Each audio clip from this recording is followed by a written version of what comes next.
நவகிரகத்துல சூரிய பகவான் தான் அதிபதி. அதுக்கு அடுத்தது சந்திர பகவான். சந்திரன் முடிஞ்ச செவ்வாய்.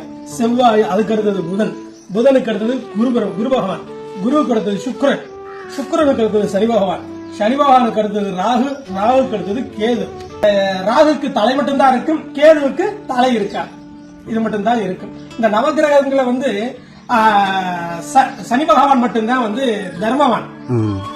அவரு எந்த பலன் கொடுக்கறதா இருந்தாலும் சரி, நல்லதாகட்டும் கெட்டதாகட்டும், எது கொடுக்கறதா இருந்தாலும் அவரு சிறப்பா செய்வார். கண்டிப்பா. அப்ப எப்ப வரும்னு கேட்டீங்கன்னா, இந்த 7.5 சனின்னு சொல்லுவாங்க பாத்தீங்களா, அந்த காலகட்டத்துல ஒவ்வொரு ராசிக்கு 2.5 வருஷம் போவாங்க. அப்ப அந்த காலகட்டத்துல யாரு என்ன பலன் செய்தார்களோ அந்த பலனுக்கேற்ப பலனை கொடுப்பார்.